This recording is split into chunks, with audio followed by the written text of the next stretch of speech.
What's up, everybody? It's a Crazy Ox. Thank you so much for tuning in to another Destiny 2 video. And today we're going to go over just our regular weekly updates, as well as talk over the seasonal calendar that we just had released and some of the other information in last week's TWAB. So without any further ado, let's go ahead and jump right into the video and start off as usual with the Vanguard. Alright, first things first, we have a Solar Singe this week on strikes, so jump into 3 strikes with a Solar subclass, knock those out real quick for some easy Pinnacle gear. Then going into the Ordeal, this week it's going to be Strange Terrain, so that's going to reward the Braytech Osprey if you can get 100,000 score, as well as Pinnacle gear, but you can also just pull off 3 of them to get a piece of powerful gear. Then for your regular Nightfalls, you have a Garden World, which will reward a Universal Wave function, Strange Terrain, again Braytech Osprey, and the Corrupted will reward the Hoarder's Least. Again, that's if you can pull off the 100,000. In Crucible, same as usual, knock out your 4 core matches for Pinnacle gear, or to switch things up with some Rotators with Mayhem and Countdown this week to get yourself at least some powerful gear. Then in Gambit, be sure to knock out your 3 games between Gambit and Gambit Prime, and remember that captains are going to be becoming phalanxes next season, invasion time is going to be reduced, and it's overall going to have a quicker feel. Also in the Reckoning, it's going to be the Likeness of Oryx, which means the rewards will be Spare Rations, Outlast, Bug Out Bag, and the Tier 3 rewards will be Gnawing Hunger and Doomsday. Also, as usual, plenty to do over on the Moon this week. You can always, as usual, do your Luna's Calling mission for Eris for powerful gear, killing Nightmares on the Moon for powerful gear. You can knock out your weekly replayable story mission from Shadowkeep for more powerful gear. And then you also have your Nightmare Hunt, which this week is Tanyx, Fogoth, and Gaul. You can do 3 of those for powerful gear or 1 on Master difficulty for Pinnacle gear. Then you also have your Pit of Heresy and Prophecy Dungeon for Pinnacle, and also your Garden of Salvation for more Pinnacle gear. Flashpoint this week is going to be on the Tangled Shore. There's a heroic adventure right there. So be sure to knock out heroic adventures, bounties, lost sectors, public events, whatever you want to do to try and get there, but that will give you a piece of powerful gear, of course. And then you're also going to have Contact over on Titan on the Rig this week, so you can knock that out as part of your means to an end quest, but also it's just a good way in general to get some Umbral Ingrams saved up if you're having a shortage of those. Besides that, Heroic Menagerie this week is Pagori, the Hydra, so of course that's the one that's going to be tossing kamikaze harpies at you through the whole boss fight, so be I guess cautious of those. And then you also have Nur Abath as the boss at Escalation Protocol, so if you're still trying to get that Ikelos shotgun by some chance and you can't run the Prophecy Dungeon, then you can run Nur Abath to get that shoddy. But anyways, we have quite a few updates to go over as far as the TWAB from last week goes. There are a lot of changes coming in Beyond Light as far as the vendor situation goes with tokens and leveling and things like that, so we'll just go ahead and hop right into it here with a little bit of a short condensed version.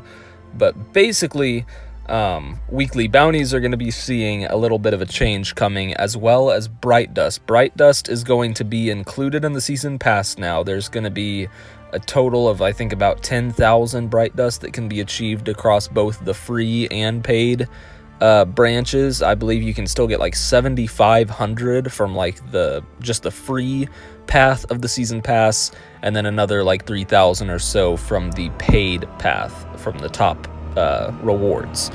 Also for tokens, they agreed at Bungie that it should be a little bit harder to get gear when you're power leveling. You should actually have to work for it and do activities and not be able to just hand in tokens all day to Shaxx, Drifter, and Zavala to get your gear. So all of the tokens you turn in are going to drop 20 power levels below your current gear level, but obviously that can still be used to get you the new gear once it comes out in Beyond Light, if there's stuff added to the loot pool, which I'm guessing there will be with sunsetting. So you can still use it to unlock loot, especially the new sets of armor coming to Vanguard, Gambit, and Crucible, but it will be dropping a little bit below power.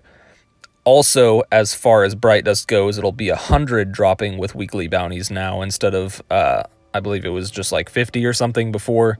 And then come season 13, there will be more additional ways as well to achieve, to earn Bright Dust besides just weekly bounties and bounty grinding all the time.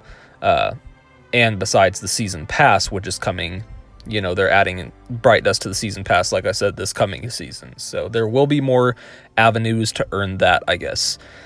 The only other thing is, as far as planetary resources go, there is this coming season through Season of the Hunt, you will still be able to spend the resources from the planets that are going to be being vaulted, but come Season 13, all of those will be going away. All of those resources will be.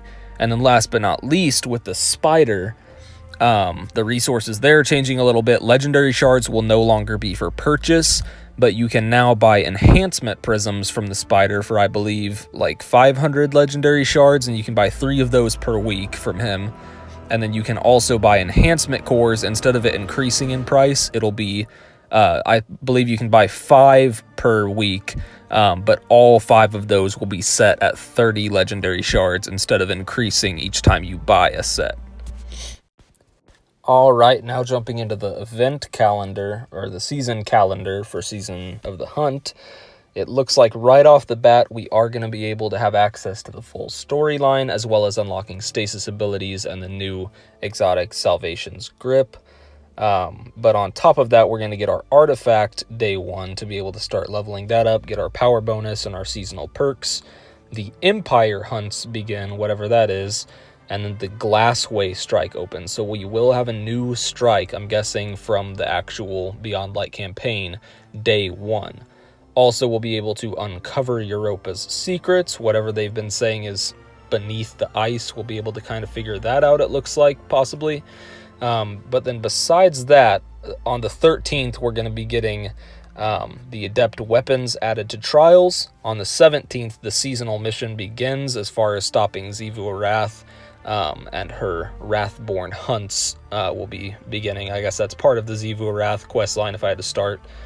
Also, the raid opens, it looks like, just 11 days after the start of the season. Then it looks like in December we'll be getting our first Iron Banner week, as well as the Dawning beginning with Christmas time. So we'll finally get to start up the festivities again, not long after Festival of the Lost has come to an end. Also, if you look in the free-to-all players section, you'll see that the Cosmodrome will be available as well right off the bat. And that about covers things for the TWAB updates. Let's go ahead and jump into Eververse and wrap this thing up.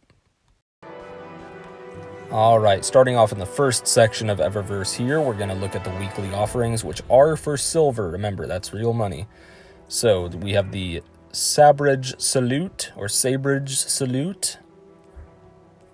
Hurrah. We have the Bad Dog Ornament for the Leviathan's Breath. The Jotnir Sparrow, if you're feeling extra trashy. Channel your inner toaster. The Big Red Button emote. The Tiger Transmat effect. And the daily offering is the Clock Cleaner finisher. Boom! In Bright Dust down here, we have the Callisto Lancer exotic ship, the Kitbash shell,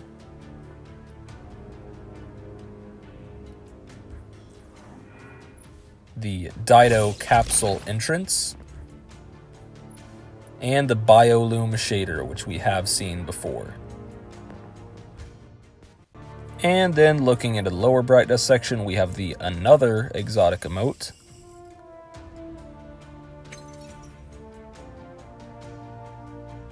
Just keep them coming. We have the Leggy Dance. The Perennial Velocity. It's an exotic sparrow, Amalon sparrow, actually. The Hissing Silence Ghost Shell. Got a little bit of a glow to it there. The Jewel of Saturn legendary ship. The Symbiosis ornament for the Sturm. Depository projection. Box of Tricks transmat effect. Dark Blade Transmat effect, the Hive Arrival Transmat effect, and then we've got our shaders, which we've been through all of these except for the final one I'll go over here, but I'll just go ahead and go through them real quick. We have the Arctic Pearl there, the Hake History Polish, yeah, it's Polish, the Temperature Wash shader,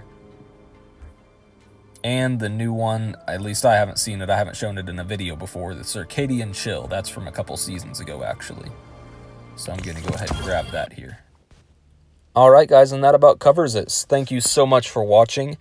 This will be the final reset video for Season of Arrivals. The final reset for the season.